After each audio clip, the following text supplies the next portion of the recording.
오늘 우리에게 주시는 하나님의 말씀 디모데후서 1장 1절에서부터 14절까지의 말씀입니다. 하나님의 뜻으로 그리스도 예수 안에 있는 생명의 약속을 따라 그리스도 예수의 사도가 된 나 바울이 사랑하는 아들 디모데에게 이 편지를 씁니다. 하나님 아버지와 우리 주 그리스도 예수께서 내려주시는 은혜와 자비와 평화가 그대에게 있기를 빕니다.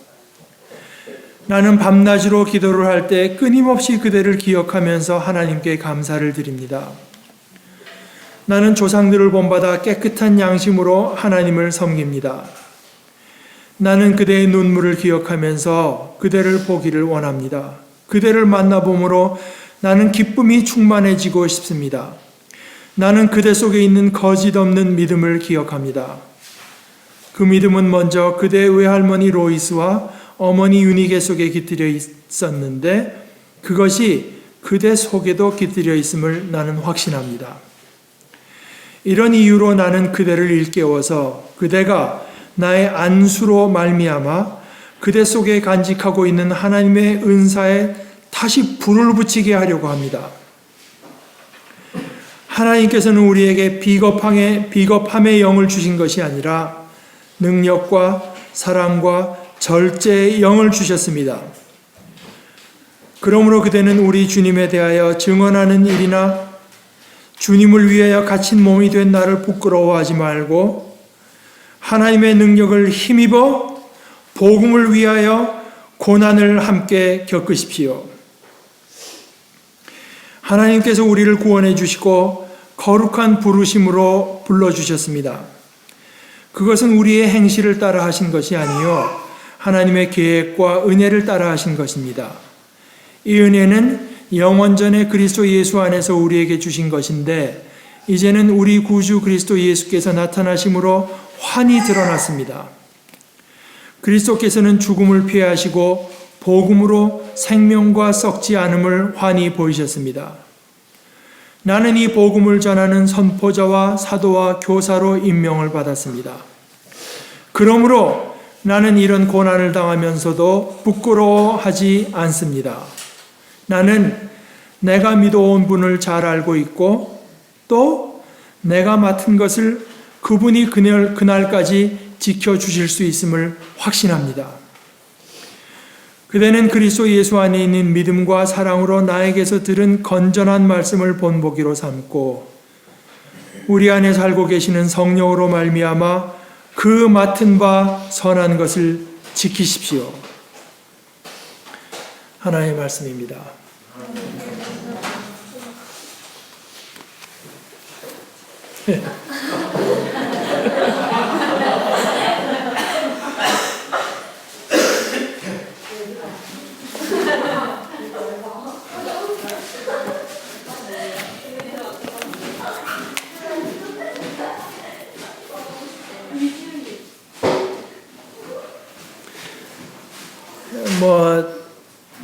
사람의 이름이 이제 동명이인이라는 말이 있듯이 이제 이름이 좋으면 좋을수록 여러 사람이 되게 많이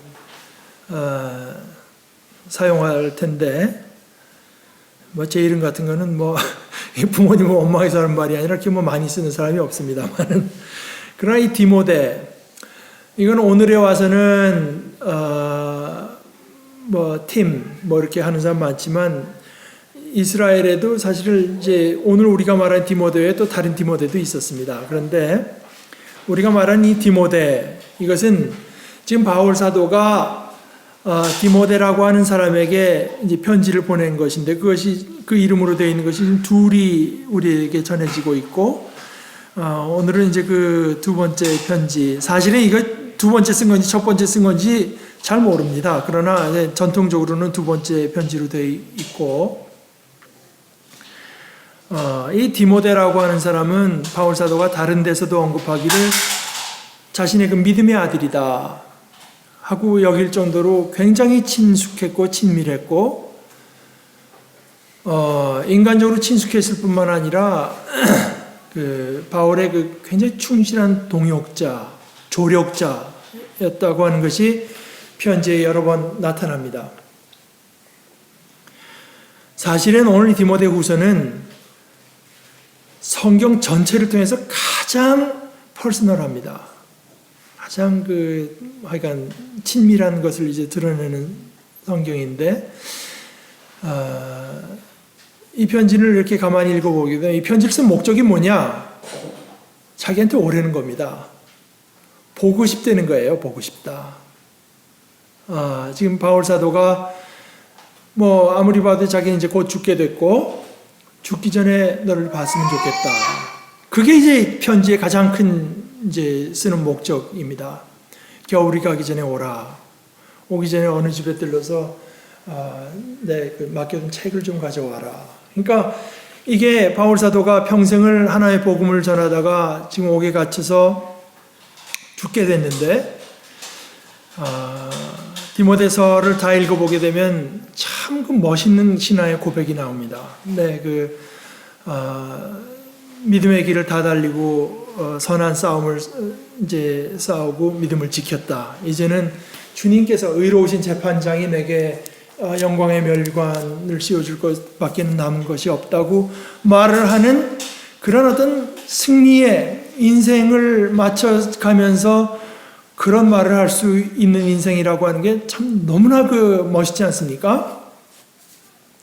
그러면서도 굉장히 외로워합니다. 이게 우리가 성경을 읽으면서 이제 눈여겨볼 장면이라고 저는 생각합니다. 제가 이번 주에 읽은 책 중에 어떤 목사님이 이제 자기 아버지가 이제 돌아가시게 돼서 간암 판정을 받고, 돌아가시게 된 아버님은 뭐 글을 봐도 뭐 그걸 뭐 쉽지는 않아도 하여간 담담하게 받아들이시고 나중에 또 이제 영생을 그리스도를 보게 될 소망을 품는 그런 것이 그 글에 잘 나타나 있는데, 가족은 그렇지 못했던 거예요. 가족은 너무나 슬퍼하고, 그러니까 그러면서도 이제 이 사람들이 또 힘들었던 것 중에 하나가 집에 교인들이 찾아왔다가 한마디를 했답니다. 또 그 사모님한테 자기 아버님의 이제 하는 걸 보고 자기 어머니에게 도대체 예수 믿는다고 하면서 이렇게 슬퍼하면 이게 잘못된 거 아닙니까? 돌아가신다고 하는데. 그러면서 지금 어머니가 자기에게 묻더래요. 야, 예수 믿는 사람이 평생을 같이 한 남편이 지금 이제 죽게 돼서 슬퍼하는 게, 우는 게 이게 잘못된 거냐?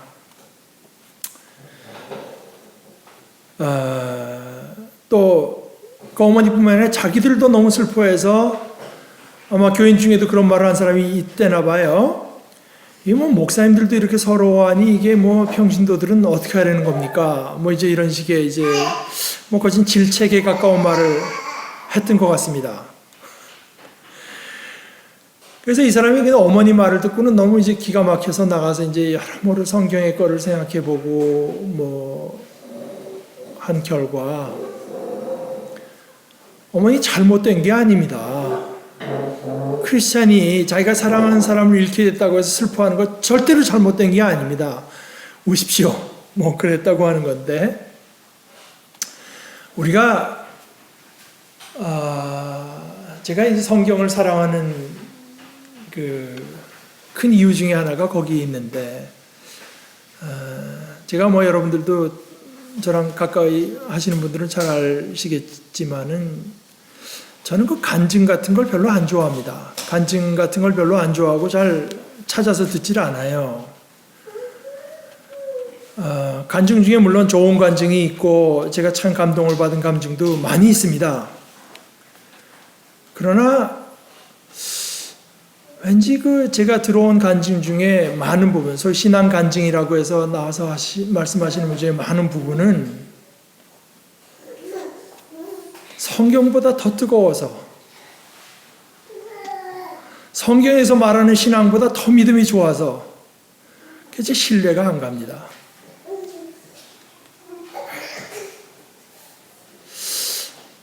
마치 하나님께서 이제 곧 내가 죽으면은 내가 그리스도를 뵙고 그 위로 오신 재판장이 내게 멸관을 주고, 그럼 맨날 기뻐해야지 이 사람아. 그렇게 외로워한다는 게 그게 신앙인으로, 그것은 간증의 표현이고 성경의 표현은 그렇지 않습니다. 그런데 저는 성경에서 훨씬 더 진실한 걸 느낍니다.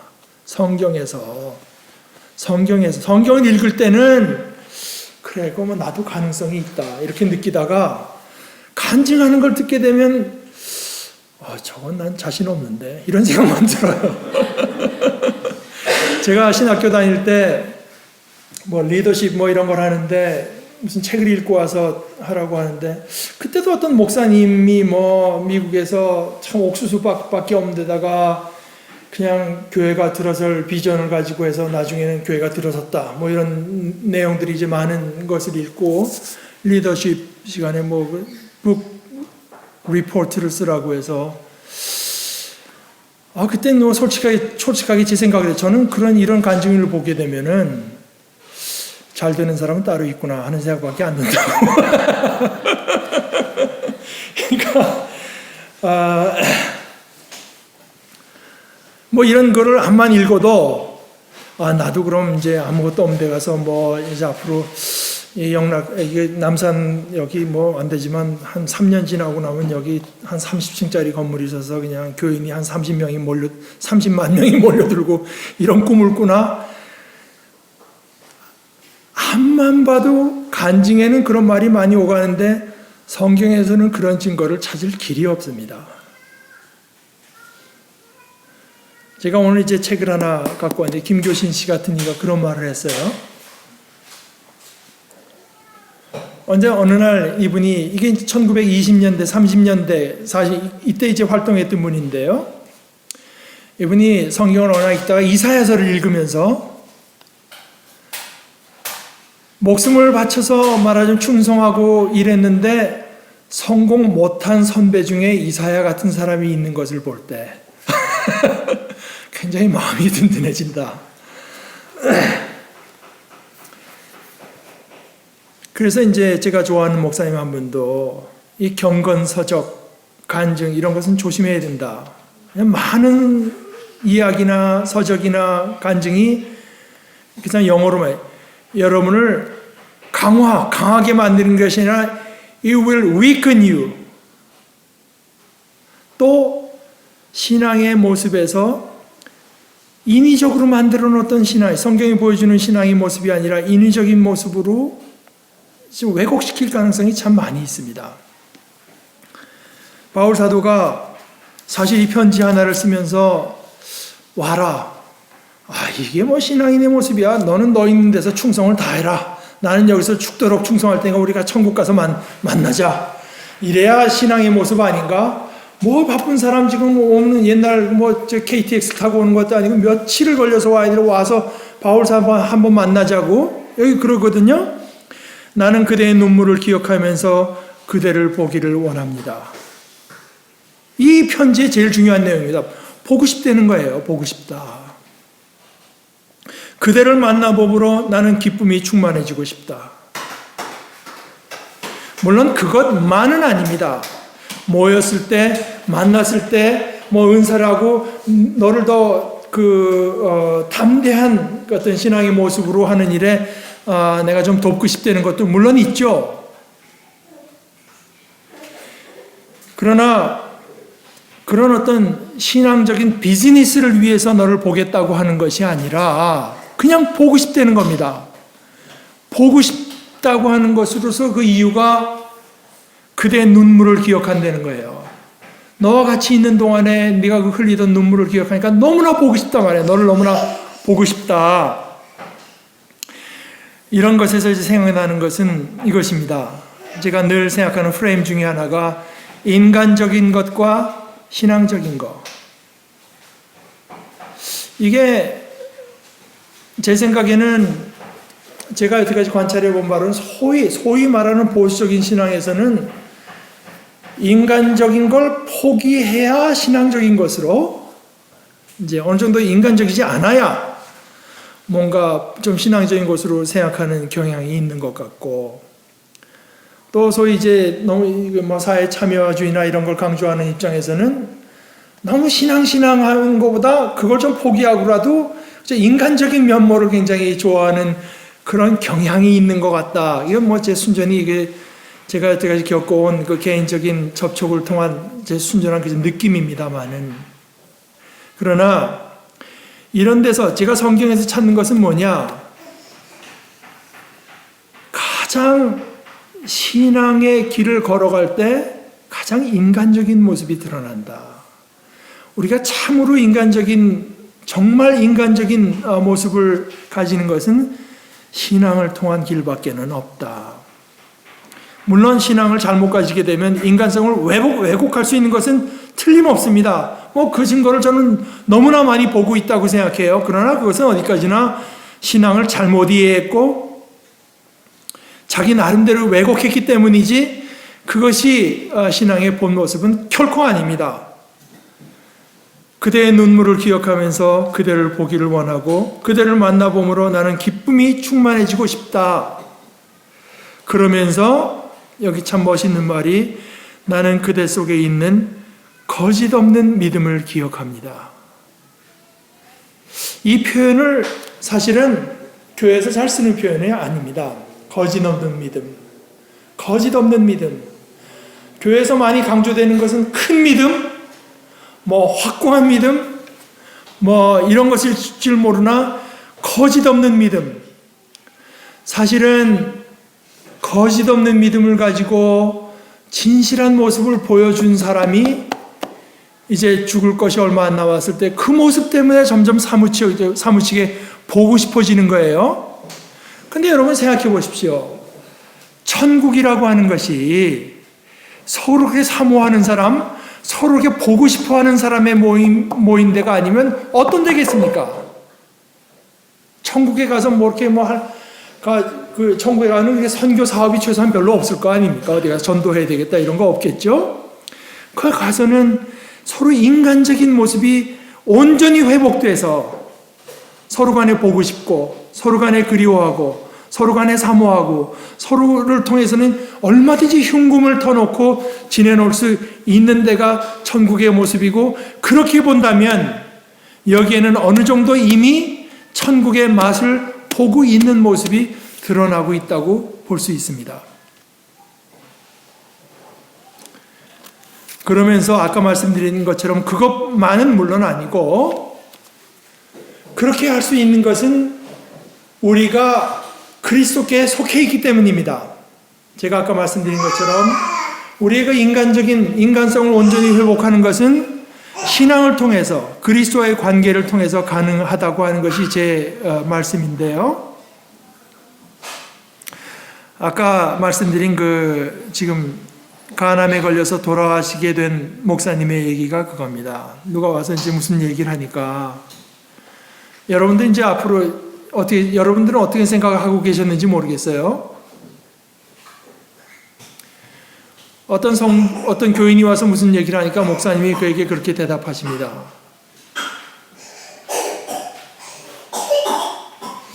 글쎄, 천국에 가서 내 사랑하는 아내를 다시 볼 수 있고 아버지 어머니를 볼 수 있고 내 친구들을 만날 수 있다.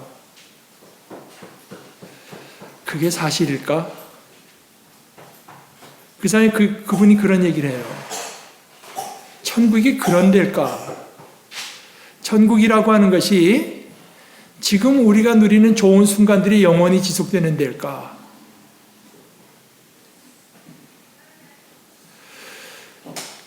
그분의 말씀 중에서 재밌는 말씀이 이겁니다. 지금 우리가 생각하는 자아, 셀프, 자아라고 하는 거예요. 그건 천국엔 없지 않을까. 이제 곧 얼마 안 있으면 평생은 이제 신학 교수로 계셨던 분입니다. 목사님인데요. 그러나 이제 그것을 자신의 어떤 현실로 보면서 생각하고 기도하면서 이분이 생각하는 것은, 우리 한자로 이제 나를 말하는 거 아니겠습니까? 자아가 아니라 천국에 있는 나는 그리스도 아가 아닐까? 한자로 말하면 자아가 아닌 주아가 아닐까.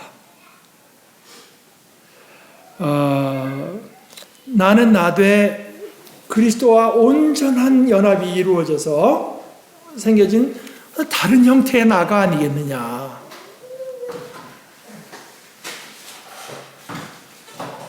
그래서 단순히 그저 뭐 좋은 사람끼리 만나서 그저 사랑하는 것뿐만이 아니라 여기는 역시 결정적으로 그리스도가 너와 나 사이에 들어갈 때,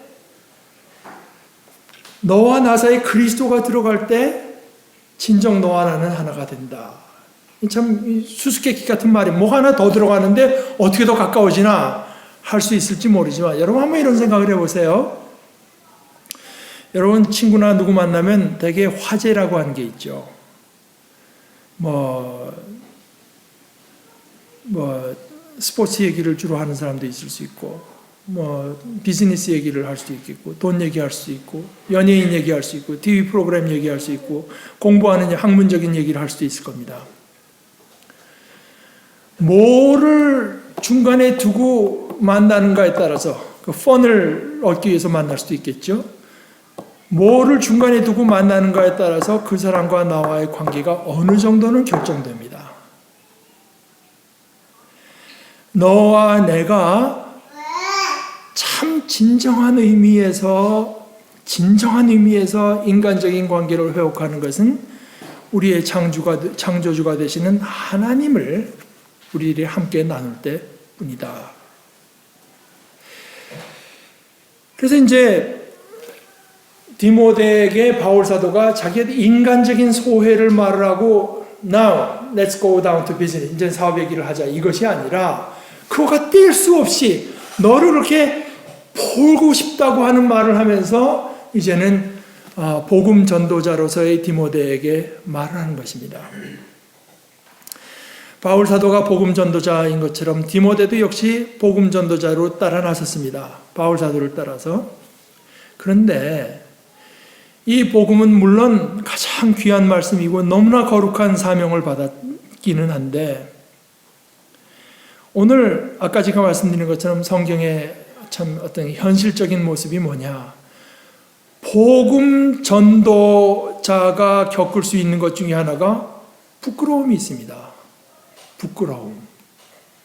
바울 사도는 그것을 그렇게 그건 우리랑 상관없는 일이라 이러지 않아요. 그건 간증의 얘기지 성경의 얘기는 아닙니다. 부끄러움. 뭐 때문에 부끄러운가? 이건 조금 이게 좀 역사적인 얘기가 있을지 모르지만 제가 옛날에 거진 한 20년 전에 이제 미국 무슨 잡지에 난 걸 보니까 그 근동 지역에서 옛날에 교회에 있던 자리를 발굴하는데 뭐 이상한 것들이 나오는데 뭐 십자가처럼 생겼는데 안에가 뭐 뻥 뚫린 것도 있고 뭐 이상한 모양의 것은 이게 뭐냐? 근데 학자들의 해석은 뭔가? 십자가랍니다. 십자가인데 십자가라고 하는 거를 말하면 전도가 안 될까봐 십자가처럼 안 생긴 십자가. 그러니까 너무 그 형틀하고 똑같이 만들어 놨으면 이게 혐오시설인 십자가라고 하면 혐오시설. 거기는 정말 인간 같지 않은 것들만 죽이는 데기 때문에 그걸 들고 나가서 어떻게 전도가 되겠느냐, 그게. 그렇다고 십자가를 무시할 수는 없으니까 십자가처럼 생기긴 했는데 보고 십자가 형틀로서의 십자가 연상이 안 되는 십자가를 만든 것이 아닌가. 그런 의미에서 부끄러움일 수 있습니다. 내가 전하는 그리스도가 이분이 뭐 가는 데마다 그냥 뭐 가게 되면 한 100만 명 모여들고 어디 가면 50만 명이 팍 쓰러지고 뭐 이런 것만 있게 되면은 나가서 내가 참 말하는데 부끄러움이 없겠는데 한참 하다 그래서 그 사람 어떻게 됐어요? 그 사람 죽었어. 죽대 그 혐오시설에 달려서 죽었다.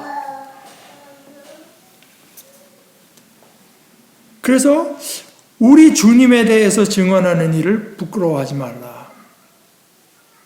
복음을 바로 전할 때 거기에 든 부끄러움의 요소가 있다고 하는 것을 우리가 생각해 볼 수 있어요. 내가 복음을 전하고 그래서 내 앞에 있는 사람이 탁 받으니까 받는 순간에 이 사람의 은행에 한 10억씩 예치가 된다. 그럼 부끄러울 일이 뭐가 있겠습니까? 그런 게 아니거든요. 또 복음뿐만 아니라 자기의 모든 것을 던지고 버리고 포기하고 복음을 전했는데 그 사람은 어떻게 됐나? 그 사람도 옥에 갇혀서 지금 아무도 찾아오는 사람이 없고 혼자 외롭게 살고 있다. 주님을 위하여 갇힌 몸이 된 나도 부끄러워하지 말라. 부끄러워하지 말라는 이유는 부끄러워할 수 있으니까 하는 얘기가 아니겠습니까? 이 두 가지 큰 선택을 말하는 것입니다. 부끄러워하느냐 아니면 그 다음에 나오는 것처럼 복음을 위하여 고난을 겪어내는가. 이 두 가지 옵션이 복음 전도자에게 주어졌다. 부끄러워한다고 하는 것은 물론 여러 가지 복음을 전하다 이 사람은 인생의 실패자, 루저가 복음을 열심히 전하니까 이 사람은 역시 사회적으로도 존경받고 그 사람이 역시 복음을 전하더니 막판엔 한 몇만 명 되는 교회를 담임하게 되고 세계 각곳에 돌아다니면서 참 칭송을 받고 전도 집회를 한다. 이런 형편이 아니라 그냥 몇 사람 찾아 나오지도 않는 옥에 갇혀서 지금 쓸쓸하게 말년을 보내고 있다. 영어로 말하면 세상 사람들의 눈으로 보게 되면 루저. 근데 그렇게 된 거는 예를 들어서 그렇다고 해서 그걸 부끄럽게 여긴다고 하면은 그런 거는 그건 복음 전도자라고도 할 수 없다. 이렇게 할 수는 없어요. 성경에서는 복음 전도자의 모습에 그런 가능성이 있다고 하는 걸 말해주거든요. 그러니까 우리가 그런 얘기를 하면서 뭔가 부끄러워하고 뭔가 움츠러드는 걸 느낀다면 이건 잘하는 건 아니지만 그러나 오늘 성경의 얘기를 갖고 다시 살펴본다면 영어로 표현해서 We are on the right track. 우리의 모습이 지금 성경이 말을 할 그런 모습, 바른 모습, 정상적인 모습에 우리가 있다고 하는 것을 말해주는 것입니다.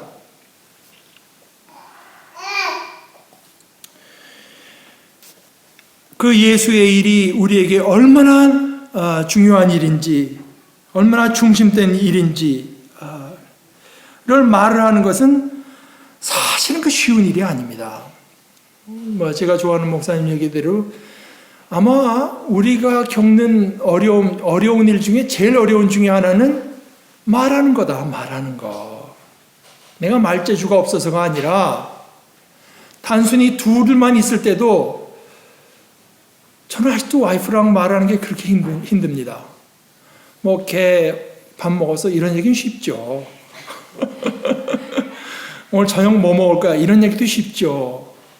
그런데 눈을 딱 쳐다보고 I love you. 는 못하겠어요.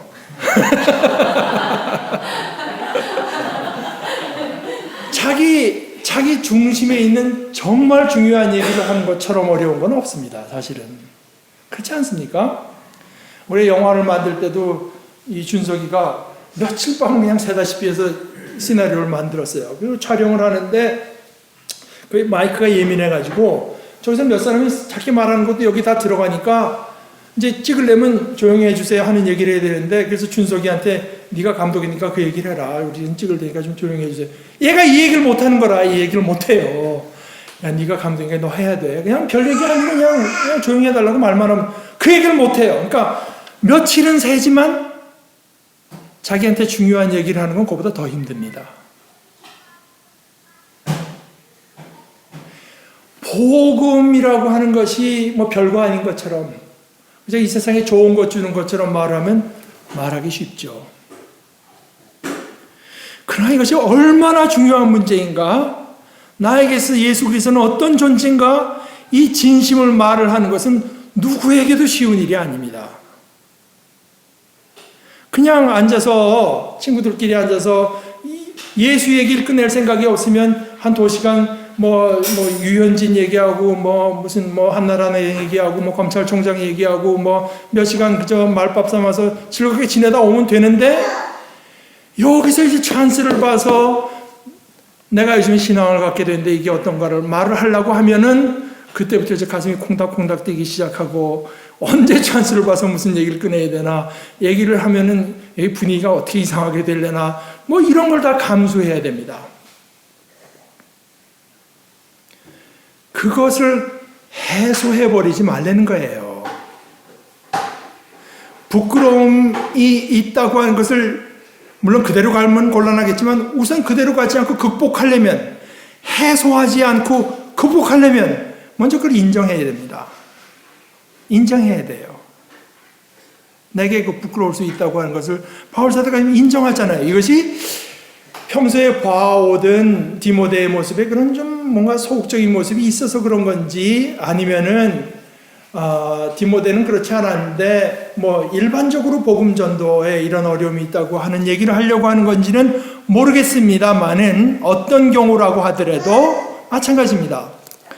우리가 정말 이런 어떤 내 그 일상 직업을 버리고 복음 전도로 이제 나서는 사람이 아니라, 그래 크리스찬으로서 내가 할 수 있으면은 가까운 사람에게라도 이 신앙의 일을 전하고 싶다고 하는 마음을 우리 속에 가지는 순간에 이런 부끄러움, 움츠러듦, 뭔가 좀 주저함, 이것이 있게 마련입니다. 그것을 인정하는 것이, 이건 복음 전도자 누구에게나 있게 마련이고, 그래서 이제 이 신앙이라고 하는 것은 결국 객관한, 남의 얘기처럼 남의 얘기처럼 말하면 쉽죠. 그러나 이게 정말 내 얘기로 하려고 하는 것은 쉽지 않아도 그 시간의 어떤 무게, 긴장, 이것을 해소해버리면 안 됩니다. 저도 그러고 있을 혐의가 있지만 사실은 같은 동역자에 대해서 이런 생각을, 우리 기독교 강단, 교회 강단에서 말해지는 많은 설교, 많은 간증 중에서 이런 식으로 너무 쉽게, 너무 이 긴장을 해소해버리고 하는 말들이 많지 않은가 하는 의심을 제가 좀 하고 있습니다. 뭐 저는 그래서 이게 그렇잖아요. 예를 들어서 뭐 죽음도 그렇습니다. 여러분, 그 제가 전에 뭐 그렇게 이해가 가는 게, 옛날에 그 사형수 병동, 뭐 사형수 감방에서는 텁으로 여겨지는 말이 죽음이라든가 또는 죽음과 관계된 말들, 이런 것은 거기서는 입에도 꺼내면 안, 왜냐하면 죽음이라고 하는 것이 바로 내 얘기가 되니까. 근데 뭐 누가 자기랑 상관없는 누가 걔 잘 나온 거지, 얼마 전에 뭐 교통사고에서 죽었대, 이런 얘기하는데 하나 부담이 없죠. 그래서 저는 그 사실 여러 사람 모였을 때 누가 나와서 시키면 안 할 수도 없고 좀 그렇긴 한데, 누가 나와서 주여 삼창합시다 뭐 이런 식으로 하는 게 참 그렇게 싫어요. 주여 삼창, 이게 뭐냐. 제가 좋아하는 목사님 하나는 미국 목사님인데, 어느 모임에 갔을 때 그래서 닥터 누가 있으니까 우리 누구 있으니까 와서 기도해달라 그러면 자기는 거짓은 안 한대요. 거짓은 안 한대요. 기도라고 하는 것을 거짓 요식행위로 여기는 것이 자기는 너무나 싫어서 안 한답니다. 그 순간 정말 진심으로 나에게 가장 중요한 일, 복음의 일이 내 중심을 차지하고 있다고 하면은 그것을 전하고 말하는 순간은 굉장히 무겁습니다. Very heavy. 굉장히 무거워요. 이게 우리가 객관적으로 다룰 수 있는 내용이 아니거든요. 그래서 우리가 하나님을 말을 하고 그리스도를 말하고 복음을 말을 할 때는 사실 이 무거움을 극복하고 말을 한 그런 모습이 있어야지, 이건 뭐 그냥 아주 그냥 청산유수로 말하는 것은 적절치 않은 것 같아요. 그런데 설교도 그렇다고 한다면 우리의 인생에서 우리가 하나의 삶을 살아가는데 그 인생의 이 heaviness, 이 무거움, 이런 이런 차원이 빠져버렸다고 하면은 그 삶을 진정한 의미에서 이걸 진정한 의미에서 이걸 삶이라고 말할 수 있을까? 그렇다고 해서 뭐 맨날 그저 인상 찡그리고 심각하게 다니자고 하는 것이 아닙니다. 심각한 것과 진지한 것은 다를 뿐 아니라 별로 잘 같이 안 갑니다. 정말 진지하면은 그렇게 심각해지지도 않아요. 심각하지도 못합니다. 그래서 이제 제가 아까부터 인용하는 우리 목사님, 미국 목사님 하나가 교인들 앞에 나와서 이렇게 그냥 늘 인상을 쓰고 심각한, 그러니까 교인들한테 뭐 무거운 태도로 나온 사람은 자기 학생이 이렇게 하면은 영어로 shut your mouth, 입 닥치고 너 다음 주에 다시 준비해와. 그런데요, 그 사람이 그렇게 네가 지금 전달하는 내용이 얼마나 진지하고 중요한 내용이라고 하는 것, 정말 진지하고 중요한 내용이라고 해서 네가 여러 사람 앞에 나와서 목사로서 말을 할 때 그런 사람들에게 그냥 그 무거운 태도로 말을 하는 것은 그건 적절치 못하다.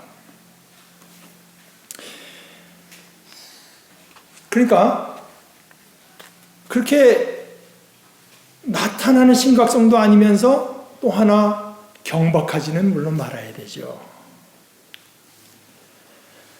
경박하다고 하는 것은 복음을 전할 때 복음으로 따르는 어떤 부끄러움을 모르거나 회피하거나 해소해버리는 것입니다. 그래서 제가 지금 누누이 말씀드리는 것처럼 복음을 회피하거나 해소, 또 부끄러워한다고 하는 것을 부인하고 하는 그런 선택이 하나 있고, 또 하나는 아까 말씀드린 것처럼 내가 부끄러워할 수 있습니다. 또 부끄러워하고 있는지도 모르겠습니다. 하는 것을 인정하고 극복하는 길이 있습니다. 어떻게 극복하는가? 그런데 그 극복에는 반드시 고난이 따릅니다. 아까 말씀한 가슴이 두근두근 한 것부터가 고난입니다. 물론 제일 크게는 목숨을 잃을 수도 있습니다. 그러나 그것을 회피하지 말라. 부끄러워하지 말고 하나님의 능력을 힘입어서, 그것은 물론 부끄러워하지 않고 고난을 지는 것은 하나님의 능력을 힘입지 않으면 불가능한 일이기 때문에 하나님의 능력을 힘입어 복음을 위하여 고난을 함께 겪으십시오. 바울 사도가 이제 자기 인생의 길을 다 달리고 이제 얼마 몇 달 안 있으면 죽을 것 같은 상황에서 보면 볼수록 두 길밖에는 없다. 부끄러워하면서 사실은 그 부끄러운 것을 인정하지 않고 해소해버리고 이런 식으로 부끄러움에 함몰돼 버리든가, 아니면은 내가 이 길에 서면 하나님께서 나를 지켜주실 것이다. 이것은 하나님께서 나를 부르신 일, 나를 위해서 마련하신 일, 이것은 생명의 일, 은혜의 일이라고 하는 것을 기억하면서 이것이 거룩한 부르심이라고 하는 것을 인정하면서 고난받는 길에 서느냐, 하나님의 의지하느냐. 그런데 실제로 고난받는 길을 선택하면 고난이 따르게 마련이다. 그런데 여기 하나 묘한 것은 고난을 겪는 그 자체가 또 부끄러움이 될 수가 있습니다. 12절에 그거 아니겠습니까? 그러므로 나는 이런 고난을 당하면서도 부끄러워하지 않습니다. 물론 그리스도의 말씀대로 살려고 하다 보니까 고난이 따를 수밖에 없지만, 그렇다고 해서 그것도 자기는 부끄러워하지 않습니다. 왜냐? 내가 맡은 이것. 12절 후반부터가 이제 그 이유를 다시 말을 하는데요. 나는 내가 믿어온 분을 잘 알고 있고 또 내가 맡은 것을 그분이 그날까지 지켜주실 수 있음을 확신하기 때문입니다. 글쎄, 정말 참 인생을 마치는 때 다가와서 이런 말을 할 수 있다면 얼마나 좋을까.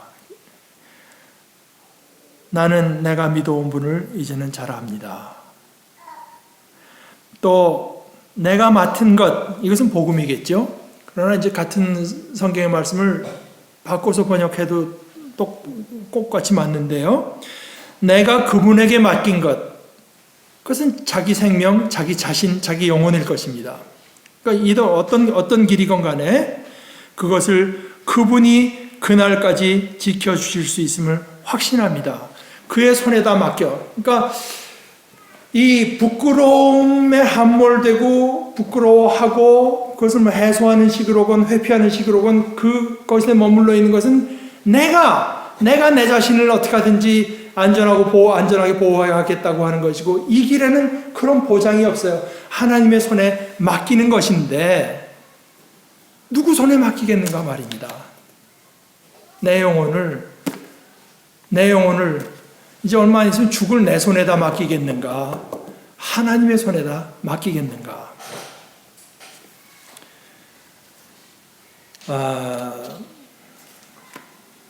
제가 아까 말씀드린 그 김교신 씨, 이거는 이제 여러분들이 아시는 분 중에는 함석헌 씨랑 가장 가까웠던 분인데, 이분이 이제 예수를 믿기로 결정하고 동경에서 유학할 때 우치무라 간소라는 이제 무교회주의자라고 할 수 있는데, 그분의 성경 공부 모임에 가서 몇 년을 이제 듣고 와서 그때 그 믿음의 친구가 몇이 생겨서 우리가 조선을 사랑한다.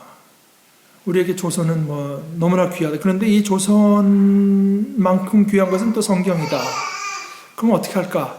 조선을 성경 위에 세우는 수밖에 없다. 그래서 이제 성서 조선 해가지고 이제 동인처럼 해서 글을 내다가 마지막에 이제 혼자서 결국 남아서 하는데, 저희 중학교 다닐 때 물상이라고 하는 거 있었는데요. 그러니까 그 전에는 아마 박물 이런 거였나 봐요. 그러니까 뭐 물리, 화학 뭐 이런 거 다 하는 그런 생물 이런 거 다 하는 과목인가 봐요. 그래서 양정 중학교에서 이제 그 박물 선생님을 하면서 시간을 쪼개 가지고 성서 조선 잡지를 계속 냅니다. 한 달에 한 번씩 내는데, 그 중에 이제 글 하나가 제가 소개하려고 합니다. 이게 언제 글인가 하면은 1935년 3월에 쓴 글인데요. 우리 보통 노일 전쟁 하지만 일본 사람들 입장에서 이제 일로 전쟁 만 30주년을 기념하는 허다한 사업 중에서 당시에 참모 또 장군하고 쫄개 장졸의 생존자로 된 회고좌담회라고 하는 것이 도처에서 열리고, 또 그러한 회합의 속기록이 대소신문에 보도되어서 다대한 흥미로서 우리는 그 기사를 탐독하게 되었다. 30년 전에 이제 일로 전쟁에 참여했던 사람 중에서 뭐 장군도 있고 쫄개도 있고, 이제 뭐 자기네가 이겼으니까 일본 사람은 한번 이제 좌담회를 하는데 신문이라는 걸 보니까, 근데 자기는 그때 뭐 동아일보라든가 뭐 큰 신문 뭐 또는 뭐 일본 신문인지 대신문보다 시골에서 발행되는 작은 신문의 기사가 우리의 흥미를 더욱 일으키는 것은, 당시에 뭐 헤드쿼터, 참모본부 또는 사령관의 위치에 있던 이가 당시에 우리가 어떤 작전을 해서 어떻게 됐는가, 이런 거보다 이름 없는 쫄병이 그 고량이 있지 않습니까? 고량주, 중국 고량밭 속에서 혹은 참호 속에서 또는 비가 쏟아지는 캄캄한 밤중에 어떻게 돌진했는가, 어떻게 숨었는가, 어떻게 땅을 팠고 어디에 내가 총알을 맞아서 얼마 동안 기절하였다가 의식이 깨어나 보니까 전세가 과연 어떻더라, 이런 실제 얘기가 우리를 울게 한다. 그러므로 대기관을 소유한 인류 신문사들이 당당한 여러 그 장군들의 이야기를 기재한 것보다 그때 쫄병이 든 사람들, 그래서 지금은 조선이나 만주에 그냥 흩어져 돌아다니면서 담배 소매상이나 또는 어떤 관청에 그저 하급 직원이 되어 있다는 이들의 회고담이 활기가 많다. 저들 무명의 병졸들은 지금도 말한다. 우리 오른쪽 군대가 우익이 어디로 돌아오는지, 좌익이 몇 시에나 도착한지 도무지 몰랐다. 쫄병이니까 몰랐을 거 아닙니까? 대국이 어떻게 될 것인지, 우리가 지고 있는지 이기고 있는지는 물론 알 수 없고, 앞에 가던 일대대가 전멸되는 것을 보고도 나는 전진하는 게 내 일이니까 그 뒤를 따라 전진한 것뿐이었다. 이런 식의 이야기. 저는 작전 계획을 알지 못하였다. 다만 일본 제국의 신하된 된 자의 의무를 다할 줄 알았다. 우리는 신문지에 엎드려 극히 눈물을 뿌리지 못하였다. 존경할 만한 병사여, 자손들께 일러주라.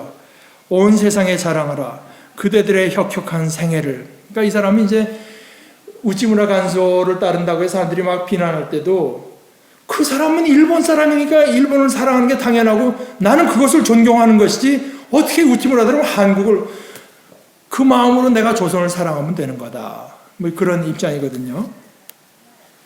그 다음에 이제 쭉 내려와서 이렇게 말합니다. 돌이켜 생각하건대 우리가 세상 전쟁의 용사들의 회고담에 감격하는 것은 우리도 조그마한 병졸의 일원인 까닭이다. 다만 우리의 전투는 총검으로 싸우는 일이 아니요 우리의 적은 눈에 보이는 적이 아닐 뿐이다. 그리고 조선에 그때 크리스찬이 30만이었나 봐요. 그리고 조선에 30만 교도가 있어서 혹은 뭐 장로교 혹은 감리교 혹은 성결교 뭐 이런 분파가 있으니까 그 사람들은 큰 군단 제1군과 2군 또는 모 사단과 모 연대에 해당하는 것이 아닐까. 그들이 각자 자기들이 믿는 어떤 신조대로 천국에 들어간다고 하고 천국에서 일대 좌담회가 열린다고 하라. 이 쫄병들이 말한 것처럼 나는 그리스도를 위하여 어느 참호의 한 덩이 흙을 팠으며 주를 위하여 어디에 상처를 받았으며 천국을 위하여 무슨 손해를 받았다고 보고할까? 이분은 이제 당시 조선의 교회에 대해서 굉장히 뭐 오늘이라고 크게 다르지 않겠지만 타락한 모습을 봤기 때문에 이렇게 말합니다. 오히려 그리스도의 명의를 이용하여 취직 운동을 유리하게 한 일은 없었던가? 나는 유수한 신학교를 졸업했다는 조건으로서 도회지에 고급으로 취임된 일은 없었던가? 장차 천국에서 열릴 터인 우리의 좌담회를 비교 연상할 때 나는 드디어 소리를 놓아 울지 아니치 못하다. 방송 호곡하지 아니치 못하다.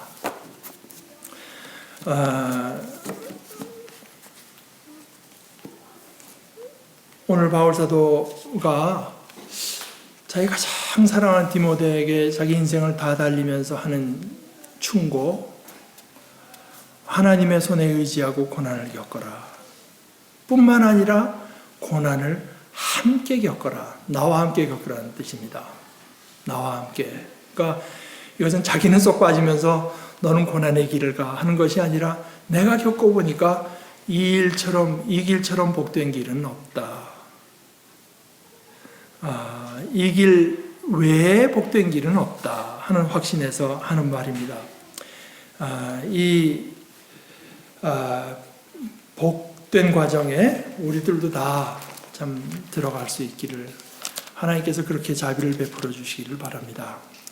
같이 기도하십시다. 하나님 아버지,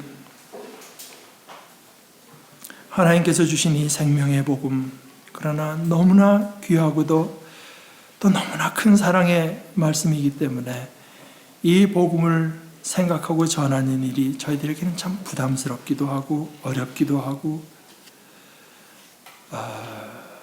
그 무게감이 우리가 감당하기 힘들기도 할 뿐 아니라 또한 이 복음을 전하는 일에 주님이 당하셨던 것처럼 또 많은 충성된 복음 전도자가 당했던 것처럼 고난이 필수적으로 있는 것을 저희들에게 가르쳐 주시는 아버지의 말씀을 다시 들을 때 성령께서 오히려 저희를 감동시켜 주셔서 우리로 하여금 부끄러워하는 대신 부끄러워할 우리 자신의 모습을 극복해서 오히려 그리스도와 함께 또 이제까지 그리스도를 위한 많은 고난을 겪은 우리 신앙의 선조들과 함께 고난받는 이 복된 길로 들어가기를 주저하지 않는 참된 담대함과 지혜를 저희들에게 허락해 주시옵소서.